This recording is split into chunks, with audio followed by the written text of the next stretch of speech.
таанышып көрөрсүздөр. Буквально ошо 1-2 күн ичинде чечилиш керек, макулдашылган бир чоң ошол өкмөт башчыбыздын буйругу менен барчу жер. Ал жерде ошо өкмөттүн распоряжениясы чыгат, Кудай буйрса. Анан ошол жаңы кызмат ордунда дагы Нурлан Бейшембековге чоң алган ийгиликтерди каалап коелуш сиздердин атыңыздардан.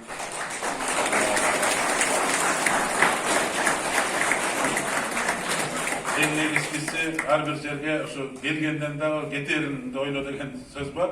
Ошо кетип атканда ушундай болгон кол чабуулар болуп, ушундай бир жакшы каалоо тилектер айтылып турса, бул ар бир жетекчинин мындай бир ойлогон ой максаты болсо керек. Нурлан Бейшембековду мен дагы ушул бир Кочкор районуна келип иштегенден бери мен жакшы тааныйм.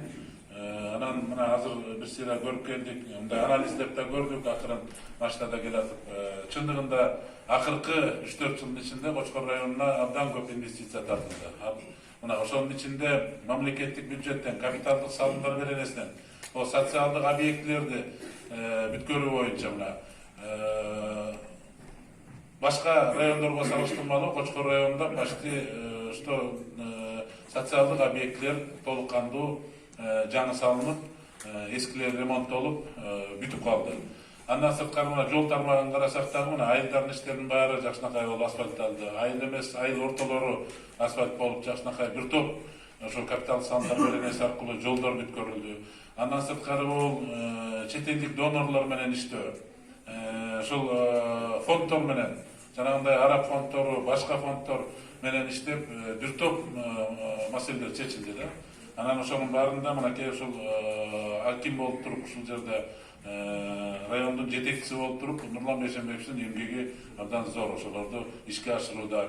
Эң негизгиси мынакей саясий чоң компаниялар болду. Жогорку кеңештин шайлоосу болду 2015-жылы, 17-жылы президенттик шайлоо болду. Ошондо да мына Кочкор эли абдан ынтымактуу болуп, бир беткей болуп, жакшынакай ошол шайлоо компанияларында тынчок көрүп бердиңиздер. Анан муну белгилеп айтып коюшум керек, облустун жетекчиси катары. Анан Нурлан Бейшембековдун дагы потенциалы күчтүү, энергиясы бар, жаш, дагы ошо биздин кыргыз мамлекетибиздин дагы чоң бир тармагын тартып иштеп кетет деген бизде чоң ишенич бар. Кудай буйрса ошол бир жаңы ордундарын дагы биз дагы бир колун кармап куттуктагыдай бололу.